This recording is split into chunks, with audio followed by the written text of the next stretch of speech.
good things tonight. The last, how do I say that? The ball for the last, yeah? Yeah, so last but not the least, and honestly, this wasn't easy. The person coming on stage next wasn't easy to get here. But we're very fortunate that he's here with us, you know? I'm so emotional right now because I've read a lot about him. Every time I need motivation, I listen to just any of his talks on YouTube, and you just get motivated because he's a very inspiring young person, and he's doing a lot of things, just like the last keynote that spoke, about Africa and the issues with farming and all that. Africa imports the bill is like 35 billion. So right now, one of his latest, annually, 35 billion annually. That's the bill from Africa. And so right now he's on a project called Jeff Zone, and looking to solve the farming challenges in Africa. And that's one of his latest things he's doing. He's also the co-founder of Acorn Lighting Africa, which plans to, their goal is to light up about 600 million homes in Africa.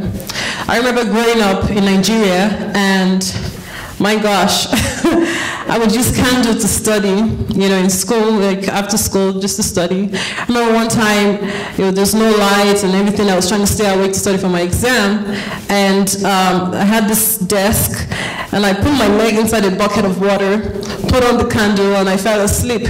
My dad woke up and was so shocked. He was like, "Do you want to catch pneumonia? Why would you do that?" That's the problem in Africa. We want to study, we want to get educated, but there's no lights to study and all that. He came to the US in 2000 with only $20 in his pocket, and he didn't even speak English. And today, he's making Africa proud. If there's nothing we leave here with today, even if it's just to really take in all that we've learned today and really feel, not just feel, but just have the insight to take one action as an African to improve our continent. I know that with all of us in this room, we can really do something great. Ladies and gentlemen, this is the Leadership Africa Summit. This is the moment we've always been waiting for. Mr. Thione Niang is coming. I like to look at him as a Pan-Africanist. This is huge. There's somebody who left the motherland, learned, and decided to go back and give back, and hopefully all of us can follow the lead and do the same. Ladies and gentlemen, without further ado, I want us to stand up. Please, let us all stand up and welcome Mr. Thione Niang. Please. All right.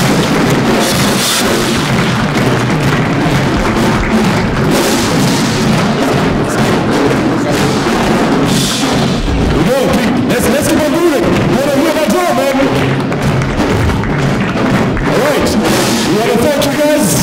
The Leadership Africa Summit. We are welcoming Thione Niang. There you go.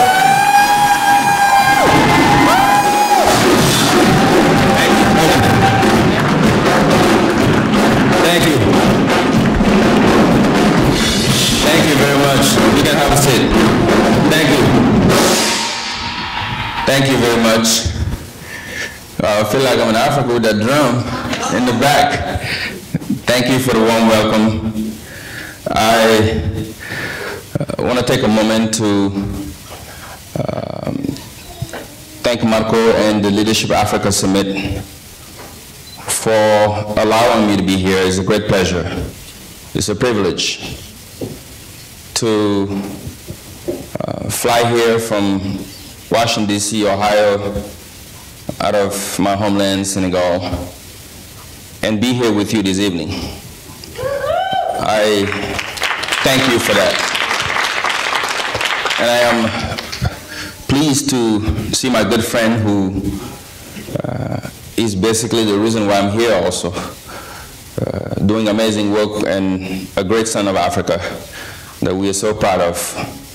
And we both from the same land, from Senegal, who's also a kid of Nebraska, and I think making you very proud whatever he's doing in the world. Thank you, Mudu, for initiating this network and making the connection for the work that Marco is doing here. I just briefly want to say that the work you're doing here, you and your team, is the work that we, the diaspora, ought to be doing here and back home. I came to this country in the same way that many of you, I think the majority of us Africans, we came here and we left behind our families, our homeland that we love, and everything that we have behind. And I truly believe we came here to look for ways to find a better life for ourselves, but mostly for our families, and then for our countries. For some of us, we came here unwillingly because of the situation we saw at home. We wanted to change. It was my case. I grew up in a polygamy family where I saw mom growing up in a difficult situation where I see this beautiful woman who was so unhappy every morning worrying about how to make life better for her 10 children out of the 28 kids of my father. And there came a motivation. There came a sense of responsibility at a young age, at 12, that I had to do something to make this woman happy.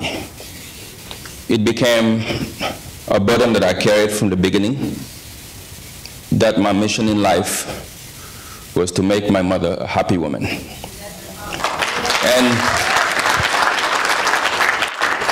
And I know many of us in Africa, some people see us here as an immigrant thinking we're just coming to make money.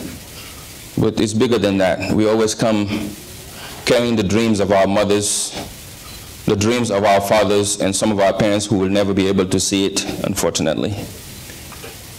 And just trying to find the impossible in a land that we know nothing about sometimes.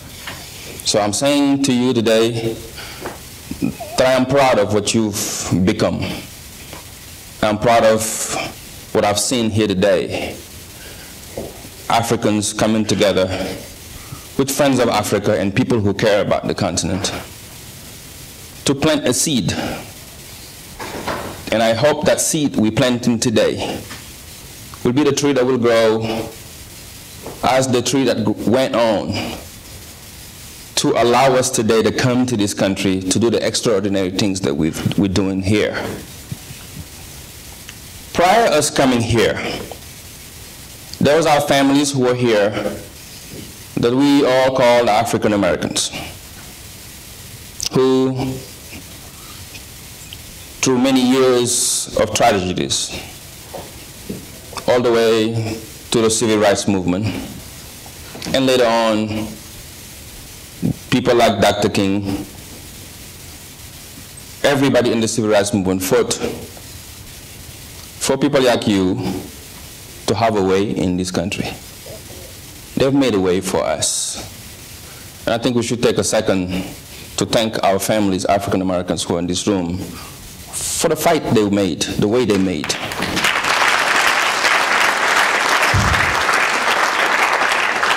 Because if it wasn't for that struggle, if it wasn't for the lives they were given, the sacrifice they made, we blacks in this country wouldn't enjoy the way we enjoy America today and being able to help back home.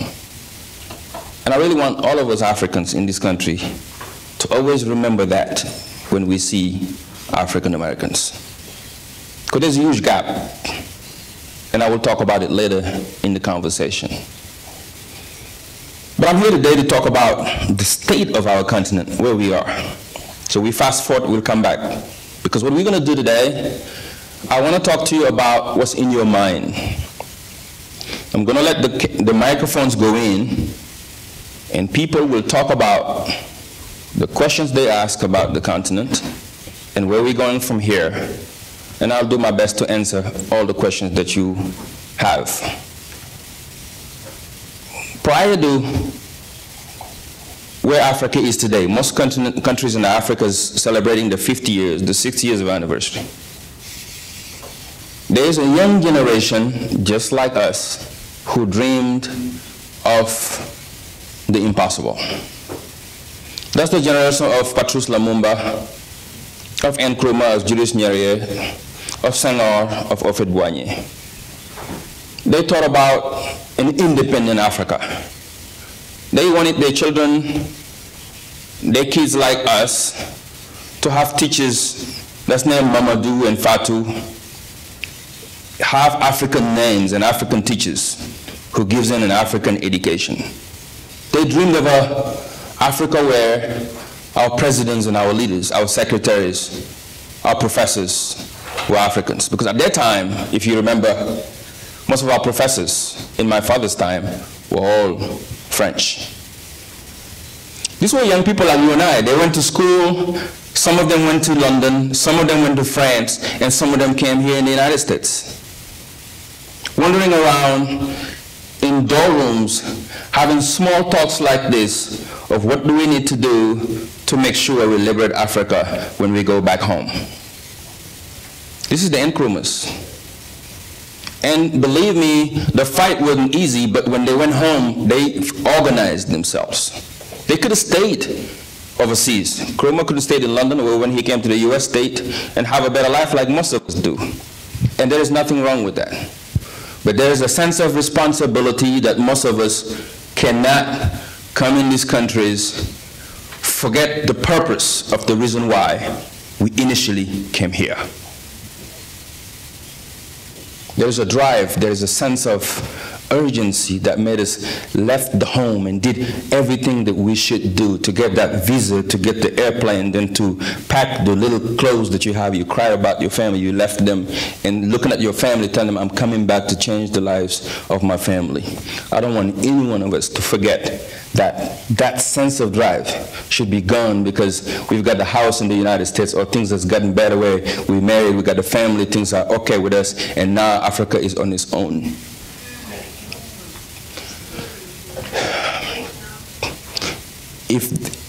If that is happening in you, I think this is a blessing to be here tonight, because I want us to all wake up today to know that there is nobody is going to fly in Africa and change their continent than us, the children of Africa. No one. And I know and I'm sure, and I talk about it to our partners around the world, that all of you who come to this continent, you're coming for business, which is fine. But I just want you to know, as those young Nkrumahs and Patrice Lumumbas and Senghors dreamed about, and I knew they knew that they would not live to see the economic development of Africa. But they've achieved the political liberation of our countries. But I know inside of their mind, when they was hanging or killing in Patrice Lumumba, he thought about his grandchildren coming in one time and in time, in years from now, to solve the real problems of Africa. And those grandchildren are us. We're here. We are the grandchildren of Nkrumah and Patrice Lumumba. We are the dream, the reality of that dream. We've traveled the world, we've seen the world, we understand the world. We're educated in the best schools in the world, and we are leaders. If we can't develop the continent, then we fail our children and their children and our grandchildren. What we can say about our founding fathers, we've ought to give that same opportunity to our grandchildren, that this is what they have done for us to be able to have the Africa I'm dreaming about today. But you can't stop from dreaming about it, because they already dreamed. We're working now. This is why I decided to go home and invest in energy, Akon and I. This is why I'm on my farms every single day working to make sure we address the need of agriculture. We'll come and talk about that in the discussions. and we will talk about where we need to invest in Africa. But I wanted to open up, to have a conversation with the diaspora, because I know no matter what we do in the continent, if the diaspora don't come home and help, it will not work. Because the people, most of the people we have leading at home are so inside of what's going on and try to solve the daily problems in the same way that we found them, that it's difficult to get the things done. But with the diaspora, you are always comparing. You have perspective. You're in two different countries. You can do much more than anyone else. And no one is better to do it than you. So my brothers and sisters, home needs you. No matter where you are, no matter how good you're doing, do not forget that without you and the little piece that you're adding to the puzzle, we will never have the puzzle. So I'm going to open this conversation to you. Ask anything you want. As Warren Buffett says all the time, throw the balls, I'll catch each one of them. And then just don't be too hard on me, but I'm going to try to answer all of the questions. But let's have a real discussion in the future of our continent and the role we should play in it. Thank you very much for having me. God bless. There's one here, and there's a sister in the back. You give it to wherever you want. Ladies first. Okay. Thank you. Thank you. You look beautiful. Thank you very much. You look handsome. Problem. It's a compliment. Thank you. My name is Nelly Bien. I'm from Liberia, West Africa. I have two questions, and I have a couple of concerns. One of my concerns has to do with the difficulty of finding trustworthy people in our respective countries in Africa. I don't know about you guys, but I have been one of the victims of trying to help my own people, trying to help my country, my beloved country, Mama Liberia. And my heart has been torn into pieces, as if to say I'm about to die. We struggle in this country, we work so hard, and with the hope of returning one day, and to send, money home in the hands of your own blood relative to help you out, and just to let them know that everything was dishonesty, were lies, is heartbreaking. So how can we reconcile with our friends and family who have hurt us so bad to make an impact in our respective country? The second one, I'm sorry, we have lived in this country. Some of us have lived here forever. We have obtained our education, we have worked, we have lived a better life. And one would think that going back to your home country, you will be the first example. Unfortunately, most of us who live from here are the problem makers. You don't have to agree with me, but I know what I'm talking about. We live in a country of justice, a country where no crime committed is left unpunished. But we go to Africa and participate in corruption because there is no justice and there will be no outcome. It's very hateful, it's very disgraceful. After you have lived here for years and you go home to get a government position, and you are one of the government officials who have lived in America, but you are more corrupt than the people who have never been to America. How can we also make that change? Leaving from here and then going back and engaging in the same corruptible acts that we spoke against about when we were in America. Thank you. That's great. Thank you. Very good questions. I will start with the first question. We talked about families. And I think all of us living abroad, some kind of ways of dealing with the same issues, where you here working so hard and you're sending money home, but unfortunately the people you're sending it to don't understand the value of it. And it happened to all of us, I think. It happened to me many times. It's still happening to me. But I found a way to stop that. And that's the example I'm trying to share with you. For many times, we work hard in the beginning. We go to Western Union. Every time they call you at 4 o'clock in the morning, hey, call me right back. Hang up the phone. They don't even have enough credits. Don't know what time is it in the United States. Okay, they think at that time now we got WhatsApp, but before you had to go to the store and get your scratch card. All of your paycheck going to the scratch cards. They're giving you all this emergency why you should be sending the money. Once they get it, you never heard back till what? The money is gone. So we all went through it, my sister. But the bad side about that what I found out, spending more time in Africa this past 4 or 5 years, is that most of it is really dishonesty, is what you say. And I was not really helping my family many of the times by sending them money all the time, because it never ends. It's a never-ending process. And once you stop, you're now the enemy. It doesn't matter how many times you send money, as soon as you stop, you're the bad guy. When I understood that, I said, okay, this got to change. The only person I give money to now is my mom and my father. Everyone else, when I came, what I did is call them in 4 years ago, and I asked them, bring me your projects. Bring me your projects, and I will tell you what I can do to support your project. But, and when you ask African for projects, they're going to bring you some projects. You're going to get some projects. Especially if you're coming from the United States, you're going to get some projects. All right? What you ain't going to get is some payments, but you're going to get some projects. So the entire family, to the youngest girl, has a project. Everybody got a project. It's my dream. I need some help. Give me some money. I say, okay. I fund almost 22 of them. Everyone has a funding. But I told them one thing. If you don't pay back, this is a loan.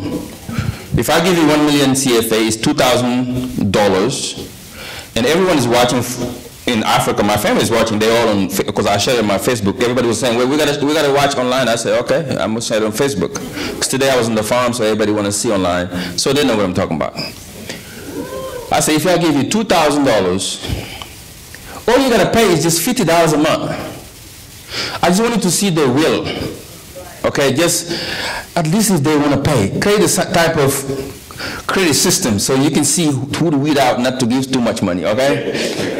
Or if I want to build my house, who to trust to send the money to. Some of you got that issue too. Send money to build, you found nothing, okay? So I come back home, I give you grace period of 6 months. Guess what? Until today, we're in 5th years. There's only one person who paid $50 twice. Out of the 22 people, nobody paid. But they did me a favor. I was in Senegal 2 weeks ago. One of my cousins come to see me. I said, what's going on? Well, I need to talk to you. Okay.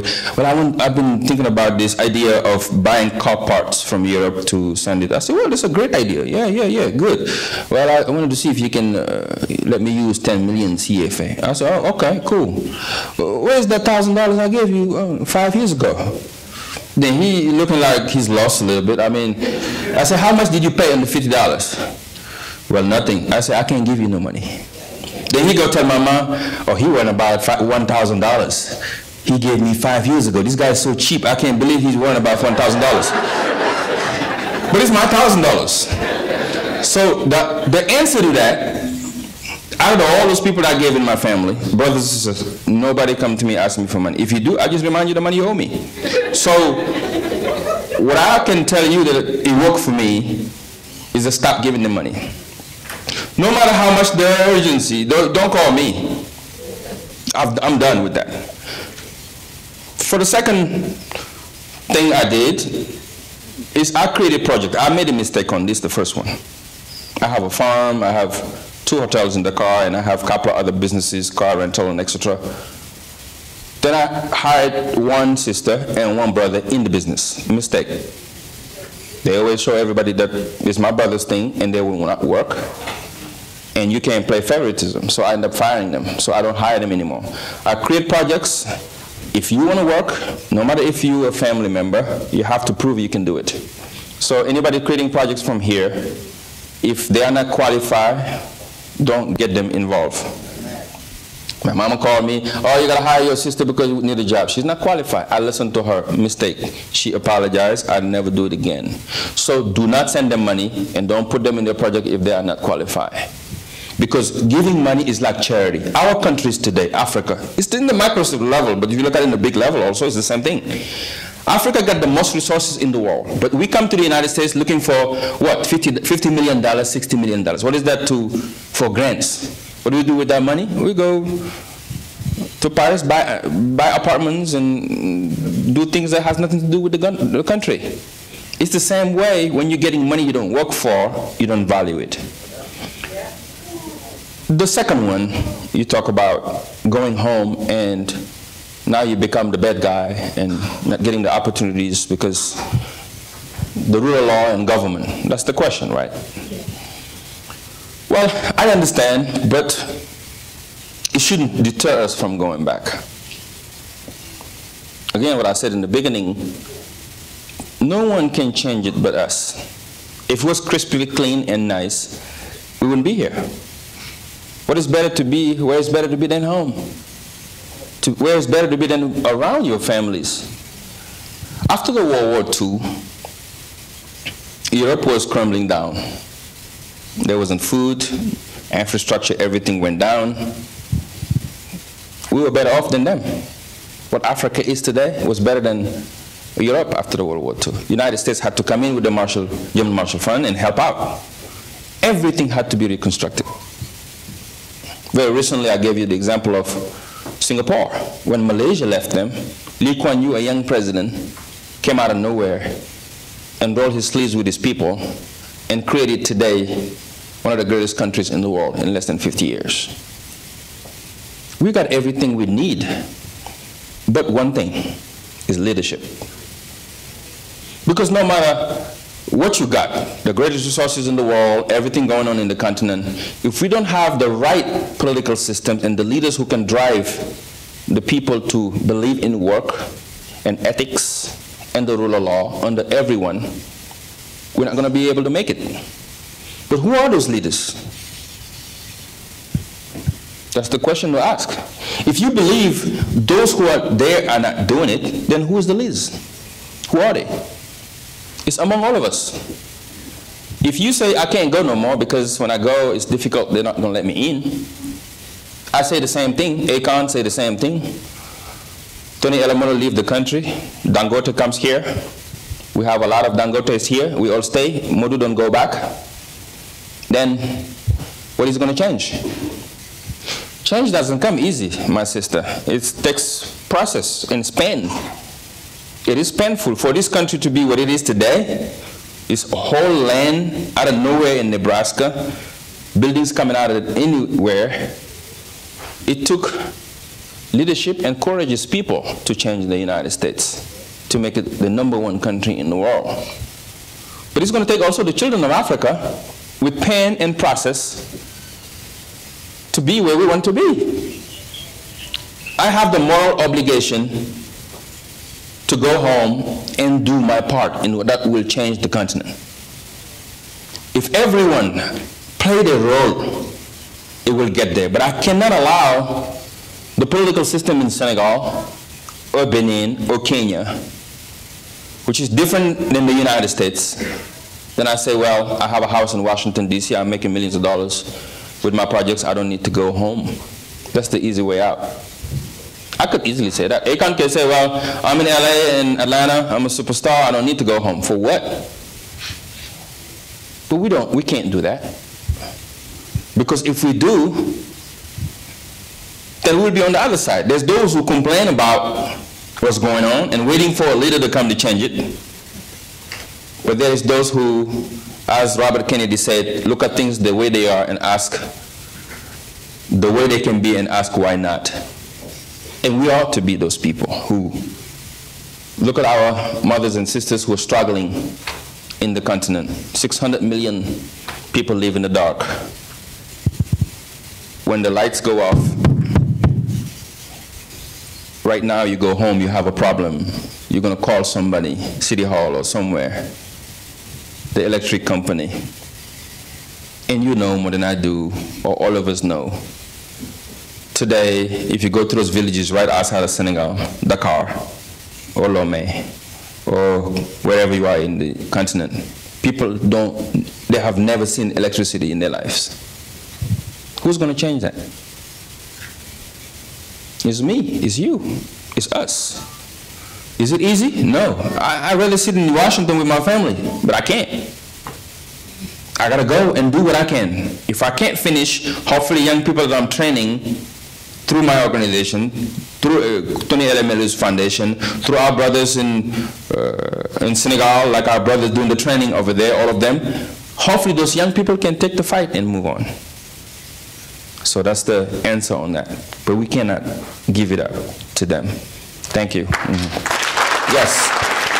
You choose. I'll follow. Yeah.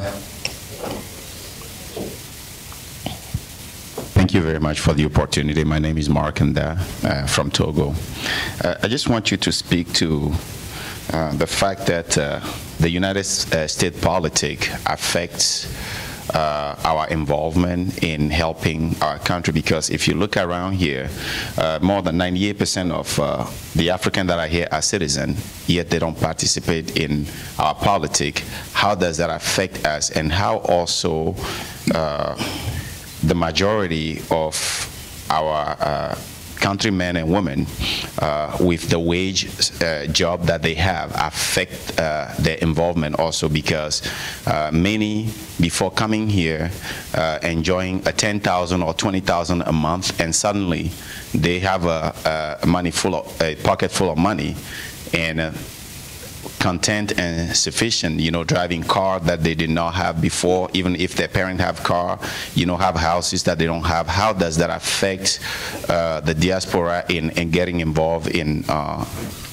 Yeah, it's a very good question. Thank you very much. It's a point that I always talk about since my involvement in American politics in Cleveland, Ohio. I've seen that we are the most educated community from abroad in the United States. The Africans. We got more degrees than anybody here. Okay? But, which is good. But, if you go to Congress, I worked in Congress for a year, and it's hurtful almost to see what's going on there when we talk about Africa. If you go to the White House, if you go to the Senate, if you go to the House of Representatives, every time we talk about Africa, there's everyone in the table but us. In the African, there's an elected member of Congress, except for the young lady that just Minnesota, but when we were in Congress in 2009, there was no African. In a country that's 300-something million people that we are in, the land of opportunity, where you can do anything. Many of us think politics is not for us. And many of us, as you say, are content with what we got. We're comfortable with the little that we got. But even if you don't get involved in a national level, you ought to be involved in your local community. When I first came to the United States, I came to New York. And I started cleaning tables in a restaurant, and I was expecting for this day to come, which is the first day I get my paycheck. Because I promised my mom at 12, when I get money, you would never have to work in your house to clean tables and to clean in the house and cooking for people. All of us, we do it. When we first come, the first thing we look for is the Western Union block or the MoneyGram. So every time I'm going to work, I'm just waiting for that day. One Sunday they pay me, I ran there, I send that money to Mom. I said, okay, today I got paid, I got 20 bucks left, I'm going to go to Harlem. That's where the Senegalese are, and I can eat me some chebujan. It's been a month, okay? I got me to Harlem, I got me some good chebujan. you know, call mom, everything is good, so I'm in a good mood. But everywhere you go in 116, all I hear is Wolof. The stores say Kër Khadim, you know, Kër Serigne Touba, you know, everything you see in Dakar, I felt like I'm home. Then it made me think, I'm like, wait, I didn't leave Senegal to be in Senegal in the United States. Everybody in the community here, they're all speaking Wolof, they're watching Senegalese TV, they're watching Senegalese radio, they have no idea what's going on about in American politics. They don't even know who the local mayor is. I packed my stuff, I went to Cleveland, Ohio. When I went there, I decided I'm going to be in a table where decision makers are, because politics is too serious to live for few people. If you don't get into the mix of politics, those who are in the mix of politics will dictate your life, and there is nothing you're going to do about it. Because those policies will affect your healthcare system, your education of your children, your education, the tax you pay for your house, the car you drive, the insurance rates. Even for women healthcare now, politicians get involved with that. So how can we change that in Africa? We got to get more Africans. I was talking to Marco yesterday when he picked me up from the airport about it. Like, you need to figure out how you guys get involved in the local politics here and run for office. We should have some local council members. Because, I mean, you got a citizenship. Who can stop you? We got a very strong Hispanic caucus in the United States Congress, which we talked about it yesterday because we were talking about Democrats and Republicans. I'm telling him, it's funny because Democrats, sorry for all Democrats who are really fanatic about it in here, but this is just some of my belief, okay? Democrats take minority votes for granted. They do. Because we all believe as black we should be Democrat. Oh, you're laughing. You think it's the truth? Okay. If I call my friend and say, hey, he's a Republican, ain't nobody gonna shake his hand this evening. And when we're gonna eat this jollof rice, they're gonna make sure he don't get nothing. They're gonna say the Republican. Because we believe we're supposed to be Democrats. For what? Well, I'm talking in general. And the reason why I bring that up, because if you go to Congress, the Hispanic caucus, both Democrats and Republicans, they have to fight to get the votes. Because when you are not committed to either one of the parties, then now you can negotiate what benefits your community. Are you understanding what I'm trying to say? That's why the Hispanic caucus have way more power in American electoral process and in Congress and in everything in this country than the black caucus. Because it's like you got the milk already. Why are you going for the cow? You got the cow already. Why are you going for the milk? If you got the cow, the milk is in there. Democrats, oh, they're going to vote for us. Don't worry about it. We just get Barack Obama, he's going to speak, they're going to follow him. Let's go to the Hispanics. We give them what they need. We make sure we do some good reform on immigration. Okay? So to change that, it's got to start from because all politics are local. If you live in the community, you pay tax in the community, your children go to school in the community, you have a house in the community, you also are Americans. And no one should be more proud than us. But no one should be more than a leader in this country than we are. That's why when I went to Cleveland, Ohio, I got involved in politics there. I was the first black to run the Young Democrats in the state of Ohio, in the biggest county over there, Cuyahoga County. And when I came, some of my friends I went to school with, Senegalese, came there. They said, man, you don't even know citizen yet. Why are you over there volunteering with the Democrats? I said, because I'm trying to be the president of the Young Democrats. They're like, wait. At that time, I ain't even have no citizenship. Okay? But okay, who say you can't volunteer if you don't have a citizenship? That's what I tell them. I can volunteer too. And then I can work on my citizenship by the time I'm volunteering. Maybe before I become president, I have my citizenship. And that's what ended up happening. Then next thing you know, I met President Obama in 2006. In the campaign trail, where I was running a campaign for local Senator Shirley Smith. Okay? Nobody could not talk to me in Cuyahoga County. It's the biggest county in Ohio. I did not know at that time Ohio was so important in American politics. That's why you never know if you get involved in whatever you do it well, like you said yesterday, because everybody is watching somewhere. So I'm in the candidacy, working for my candidate. I'm running the Young Dems. Before all that, everybody was using me. The young African guy, you're a candidate, get him. He's going to pass the leadership for you for free. So Shirley saw me and said, well, John, I want to run for next year. I want you to run my campaign. I said, good. This time we're going to talk. You don't have to pay me. Because it was free all the time, this time you got paid. Because the reason why I had to go in the Young Democrats and make sure I become the president, snatch the leadership, so now I can negotiate. I got constituency behind me, these young people. I had nobody in the world Obama at that time. He just got elected in Senate the first year, 2006. I was over there hustling. We don't know him, we don't know us. So, helping Shirley, I met the president, Senator then. Then he took us to come and help him out. In Cuyahoga County, every time he comes, I'm doing the introductions. Nobody can talk politics there because you need young people. To the young people, you have to go through me. If I could do it in Ohio, you can do it here. What is stopping you? Marco, man, come on, run for office or find somebody. You know what I'm saying? All right?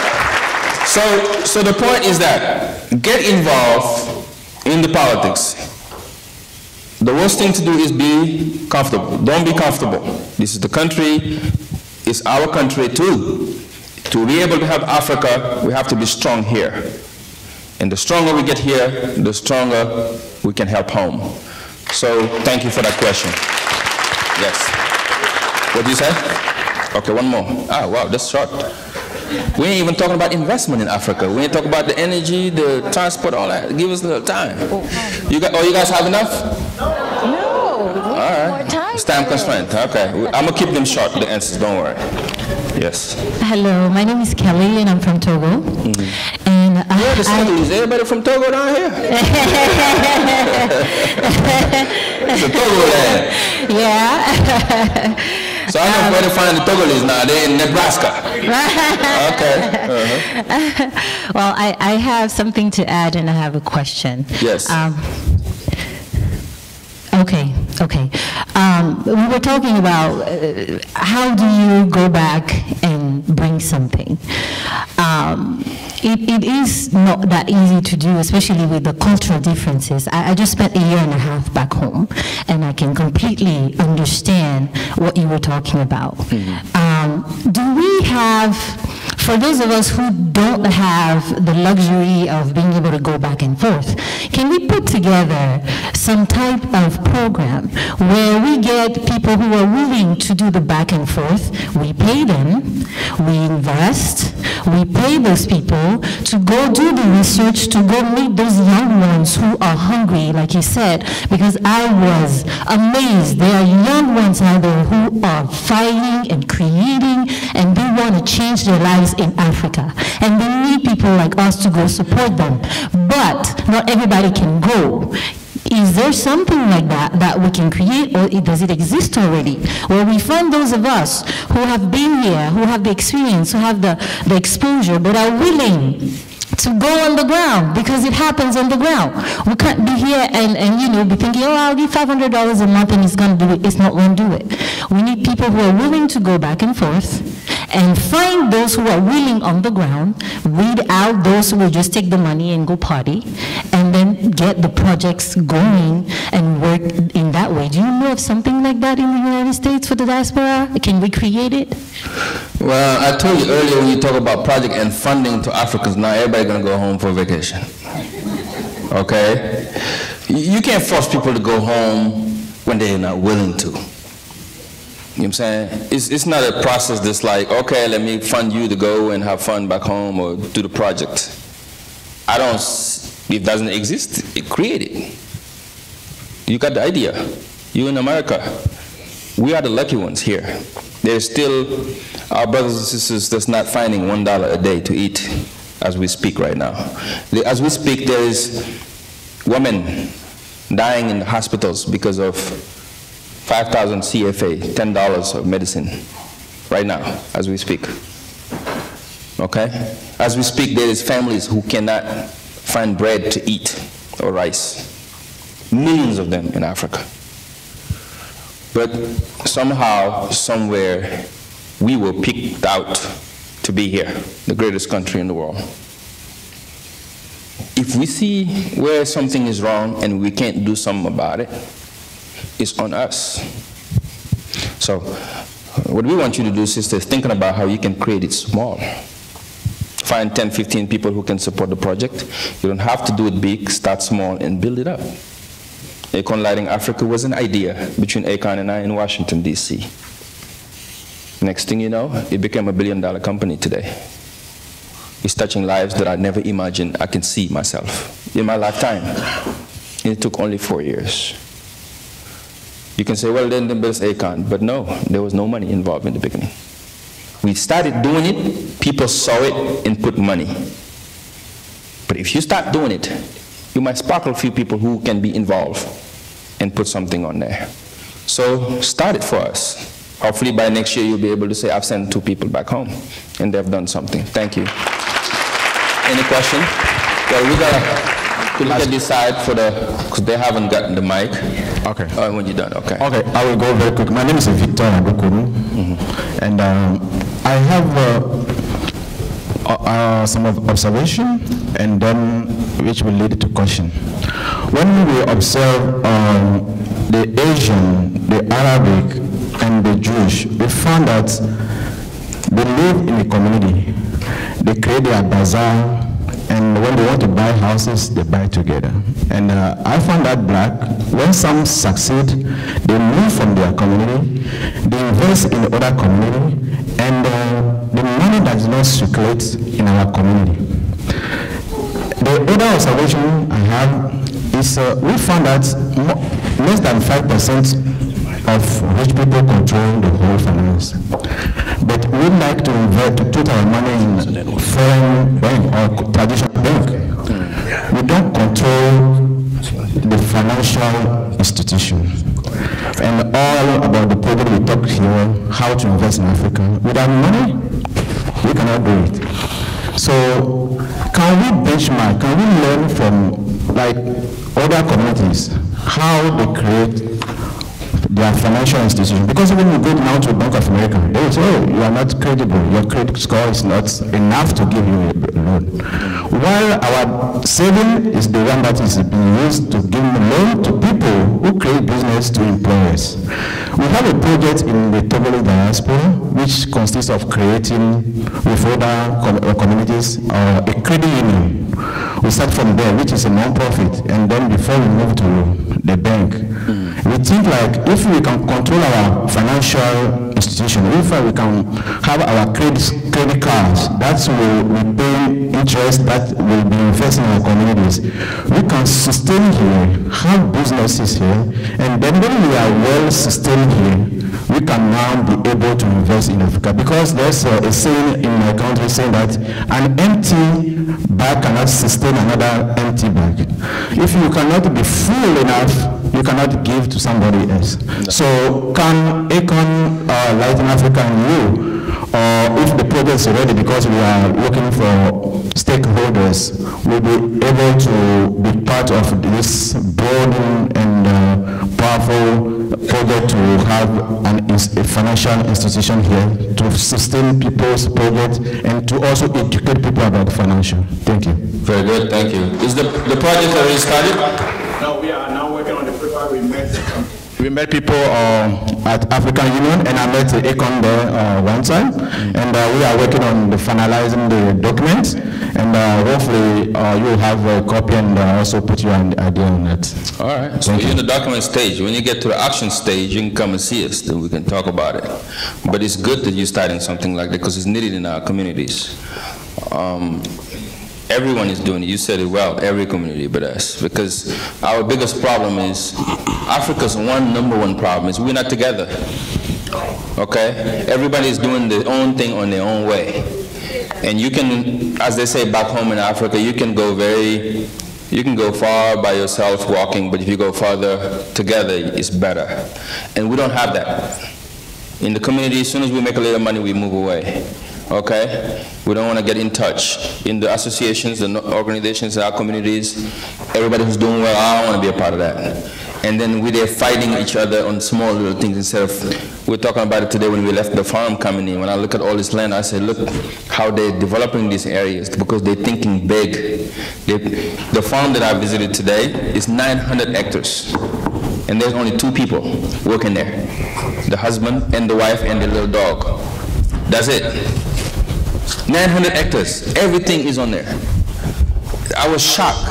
My farm is 15 hectares. Almost 39 people. And they're driving me crazy. I gotta wake up 4 in the morning, be talking to them about what they need to be doing. And I'm not no farmer. Okay? These are 2 people, 900 hectares, and more productive. I'm nowhere close to what they're doing. I have 15 hectares and 4 stores, and I'm having gray hair already. So imagine what they're able to do because they focus on the big things and they work together. We don't work together. So it's our role now, we know the problems, to solve it, is to bring our forces together to help deliver projects. I was, for example, by myself working with Give One Project. That's how I knew working together in teamwork is the best way. Anything you're doing here by yourself, if you get partners, you do better, the right partners. Give One Project, I was in 34 countries, engaging young people. Akon saw it and asked me, what can we do together? I invite him to Washington, D.C. Every year, during the year the president becomes president to the end, 9 years, I host a program like this in the White House every year. 200 young people. So, Akon was the special guest in 2013. When he came in Washington, he was shocked to see what we were able to do with no money. I was doing nonprofit. I ain't got no money. So, but he's telling me, well, I started Confidence in Senegal, but I had to close the doors. He had the same problems Our Lady had. All his family was doing the business, going there, using his name, making money, but nobody's doing the real work. He closed it. But I see you doing this with no money, and it's impressive. I say, I don't have the money, but this is my calling. Now, let's join our hands, and we build for Africa something that can be our legacy in the continent. So when we talk about the project, we thought about it. I said, well, when I was growing up with my grandfather, my grandfather's house, we didn't have electricity. I had to study at night. When the sun goes down, he'll wake me up after Fajr so I can study my lessons again, to follow the sun. I remember those nights. I say, well, I know there's millions of other Africans going through that today, the young people. What can I do about the energy sector? He's a musician. He doesn't know nothing about energy. I was in politics. I know nothing about energy. We say we're going to go look for a third partner. I flew back to Africa for 3 months looking for a partner. We first went to Bahrain. This Arab guy we met, he wanted to put billions of dollars, but he wasn't serious about it. I went to Africa till gave me a few months. I ended up finding Samba Bachili, who's our third partner from Mali. Now we're joining hands, 3 people together. Me, I say I can fly to Senegal, we meet Samba, the 3 of us. We're going to call it Akon Lighting Africa. We're going to use your name and your image to blow it up. Samba going to deal with the Chinese and where the money is, because that's what he's good at. I'm going to do with the governments and the young people. Everything politics, let me handle that. Everyone focus on their areas.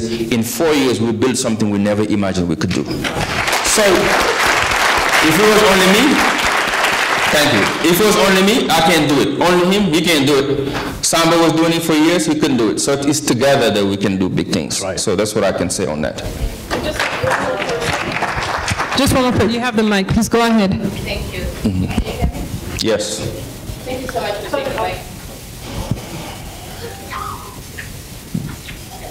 think I got it. Mm-hmm. Did I? There you go. Thank you. Thanks for taking my question. My name is Jacinta. I'm from Kenya. And Africa largely has been dependent on agriculture, our economies at least, or commodities. And as we know, that's highly dependent on probably weather and other patterns that we cannot control. And that brings me to the role of technology and getting Africa to maybe, I mean, we don't have a shortage of laborers or people that work really hard, but maybe time to work smart.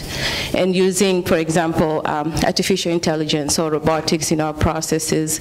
How do you see Africa bridging that gap?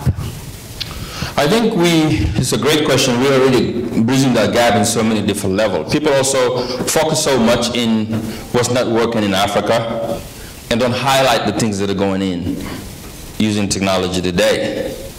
Do you know that we are leading the world in mobile banking today? M-Pesa and Wari in Senegal, is Thione, is so many different platforms being created in the continent that never existed in the United States until today. Here you only have PayPal, cash, and stuff like that, but Americans still not using it as they're supposed to. In Africa, you go to the farthest villages with your cell phones, they're exchanging money, they're paying their goods. All the farmers around my farm selling and paying everything from their cell phones. We're number one. Now, how can we scale that up to healthcare? How can we scale that up to education? How can we make sure we do that in good governance and etc.? That's where we need the diaspora, because it took some people from the diaspora to go home in Kenya to come up with things like that to put it in. Now, with technology being there, every African has a phone now. Majority of our people have 1 or 2 telephones, and there's internet almost everywhere. So how can you make sure that we solve some of the dearest or the biggest problems that we have in the continent with technology? And I think we're going there. We're coming there. When it comes to transport, they're coming in. Healthcare is coming in. I think this is the greatest time for us. If you have an idea now, it's going to lead me to the closing side of what really I came here for, with why you need to invest in Africa. If you have an idea that you think can revolutionize the continent, do not sleep on it, because everyone is thinking how to make money in the continent now. Because it's the only place where you can put $1 and get $1,000 by next year, 2 years. The growth in the continent doesn't exist anywhere else. Okay? And it's in all sectors that you look at. In the agricultural sector, let's talk about it first. In the agricultural sector, today we almost 1.2 billion people, going almost 2 billion by 2035. All those people that's growing up in Africa, coming up, the population, the youngest population, 200 million young people under 15 years old. What are you going to do with them? They have to eat. Who's feeding them? We have the 62% of the edible land in the world today. We're flat. We have sun 362 days. But until today, most of what we eat, for example, in Senegal, we eat rice every day for the Chebujan. Nigeria, the same thing. We don't produce it. Most of the rice comes from Indonesia. Most of the rice comes from Malaysia and etc. If you look at our Chebujan, the oil in the Chebujan, majority of it comes from Ukraine and Malaysia and etc. Today, our vegetables are coming from Morocco. And most of those countries that's giving us only have 6 months to do agriculture. We have the whole year. This is telling you is an opportunity there. Europeans understand it. Morocco understand it. Chinese understand it. In my farm next to it, there's some Chinese came there the other day, bought 300 hectares and doing agriculture there. Because you have to feed these people. And we got a growing middle class that's spending just like we're spending here. When they make money, they want luxury stuff, they want to buy good food, they want to feed their families, take them to education. So if you come and invest in agriculture, there's a way to make money on that. If you go to transport, it's the same thing. Goods and services is the same thing. Healthcare is this. There's, in a nutshell, you can close your eyes every day in Africa and open a business. Everywhere you look, you can make money. Is it going to be easy? No. But this is the catch that I learned, how it will work. Before I will go to Africa, I'll spend 1 week, 2 weeks. I'll look for stuff. I got an appointment in the bank or with a minister. It happened to me. I talk about it in my latest book. I come to a minister's meeting. He got me waiting for 1 hour. In my American mindset, man, let's go, man. I got my assistant, I'm gone. He called me back, I'm upset, I don't pick up, because to me it's disrespect in the United States. Well, guess what? When in Rome, do what Romans do. I didn't understand that till 5 years ago. When we come to Africa as the diaspora, what I will advise to anyone coming to do business, Leave that American mindset here at the airport. No, you ain't gonna make no money because they will look at you like you're arrogant. You're gonna go to the bank, you'll be in line for 2 hours, somebody gonna see somebody, oh man, I haven't seen you for, come on in. You're gonna be like, nah, you're gonna be there fighting with them and you're not gonna get what you want. So when you go there, become an African again and be very patient. You got to be very patient to be able to make money in Africa. This is why the Chinese are doing so much better than Americans and Europeans together. Because Chinese come in, they sit in one place and watch everything. They're not in no rush. They're not criticizing nobody. They don't compare their country with Africa. They're just there in one symbol like a cat who sees somebody jumping around like a little bird and is waiting for it. That's what they do, and they get what they want. We come from the here, we want to be like the Americans because it's the normal. We live here for a while. What we do is just criticize. Man, why are they doing it this way? That's not how we do it in America. All right, they're going to be like, okay, then go back to America. You know? So, all this going back and forth before, and if you really want to do some business in Africa, you can't do it in 1 week travel. You got to take 5-6 months to be home. Okay? Because anybody you trust to give your money, they're going to take your money. You can't trust nobody.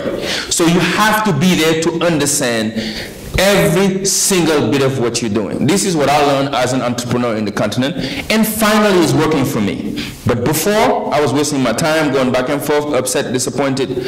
But now it's working because when I'm leaving Washington, D.C. airport, I'm back African again. I can wait for you 2 hours. It's no problem for me. As long as I got my money, I'm cool with it, you know? So I'm not arguing with nobody anymore. So this is what I wanted to say to you about investing in our great continent, but I think for you it's going to be great. You have to come home and invest. Even though you can't go all the way because you got children, this is your country too, you can do back and forth, have a food there and it's always good to have both together. It's going to be challenging because the political system is difficult, leadership is difficult, but it will change. We've got to be optimistic. We're better than what we were 50 years ago. And we're going to be better and better and better. But don't miss the trend. Africa is, believe me, I've seen people who come there make more money in a year than they've made 10 years in the United States.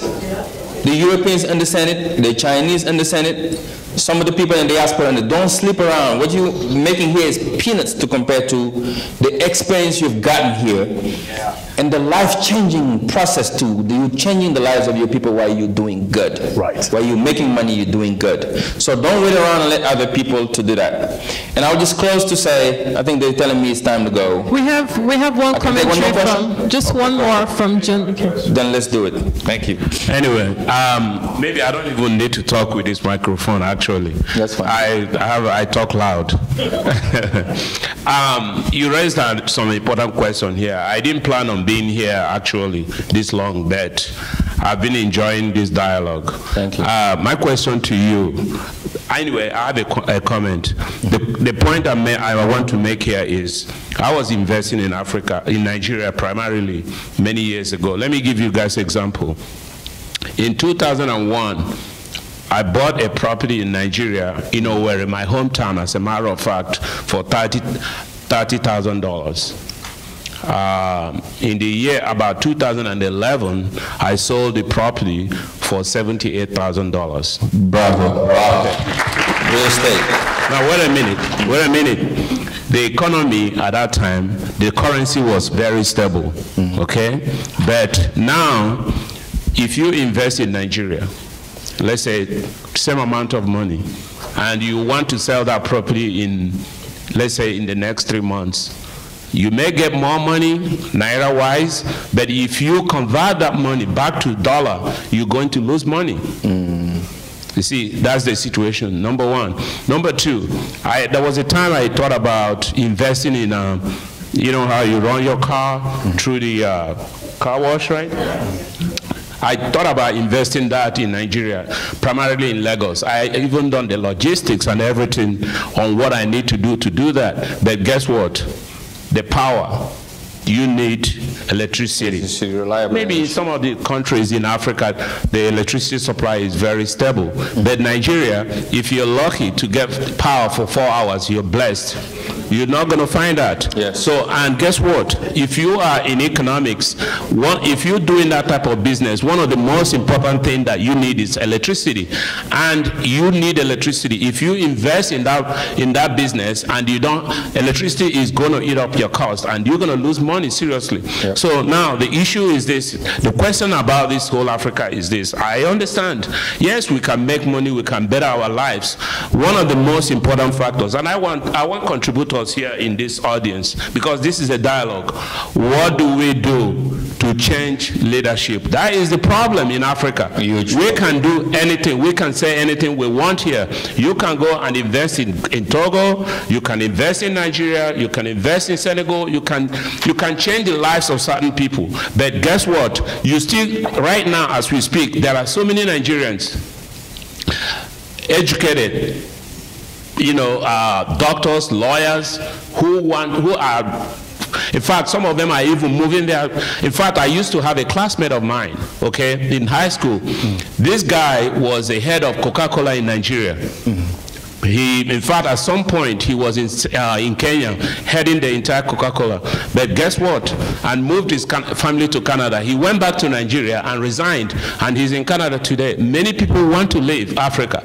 And yes, he's comfortable. He has made a lot of money. The issue is leadership, because if Africa is good, none of us will be here. None of us will be here, even as much as, yes, this country has been I've been blessed in this country with what I do, but seriously, would I love to be in Nigeria? Yes, I would. In fact, there is some feeling I get when I even step in Murtala Muhammad Airport that I don't feel anywhere else in the world. Right. So my wife would tell me, oh, let's go to Hawaii. I was like, no, I'm a local man. I'm a village man. Okay? So, that's good. So I would rather be in Nigeria than anywhere else. So really, my question to you and to any other member of the audience, what does Africa need to do to change the leadership? That is the number one issue here. Any other thing we are talking about here is not. That's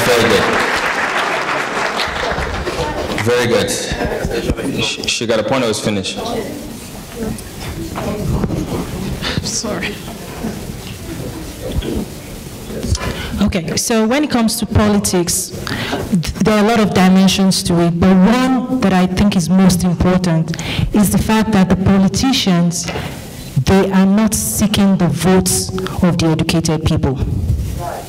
So whatever we do, we have to find ways to influence our people at the grassroots level, because if you look at Nigeria, for example, what percentage of the population is educated compared to the uneducated?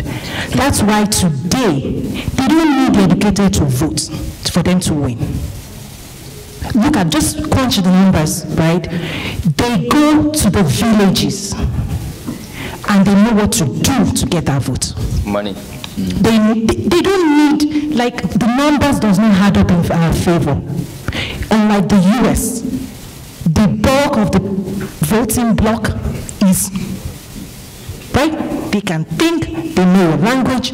The voting bloc for the US is stronger and more educated, whereas the voting bloc in Africa is not. Anybody that wants to become a president now, it's not you and I that will vote for them. So they're not talking to you and I. The people that will vote for them, yes. That's a great point you made, but sooner or later they will soon. Because with social media now and the internet, give us another 5-10 years. There's a new generation that's emerging. No matter how far of a village that they are, know exactly what's happening in the US and other countries in the world. And they want the same thing happening in the United States and great countries to happen in their countries. Before they would watch it in movies and dream about it. Now they can see it live. Those young people, they want jobs. They want education. They want decent health care. They want what happened in these countries to happen in their countries. And they will demand the change. Sooner or later, my brother, the leadership issue you talk about, that's how I opened it. Africa's biggest problem is leadership. And believe me, millions of Africans around the world have that same feeling that you feel. But there's one thing that I learned through President Obama, is that when millions of people are calling for change, nothing can stop them. Nothing. Yes, sir. And that time will come that power, I know, is not given, it's taken. When you want power, you've got to take it.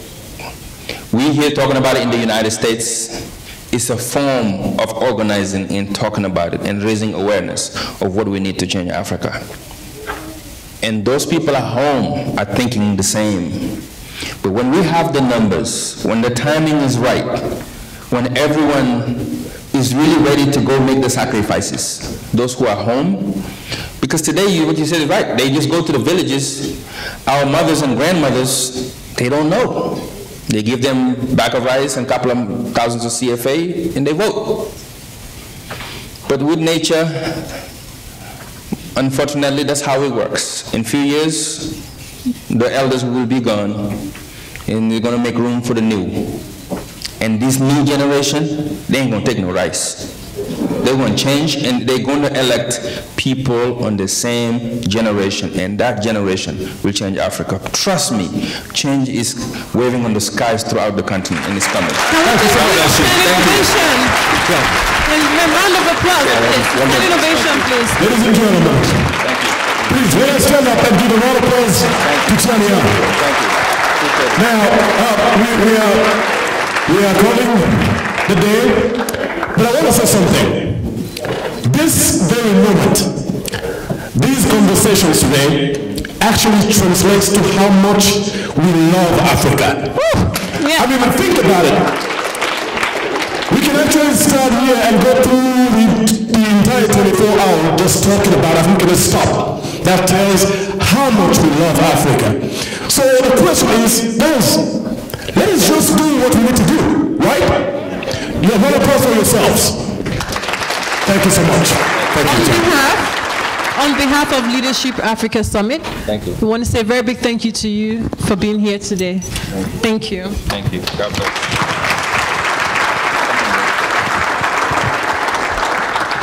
It's good? Thank you very much. All right.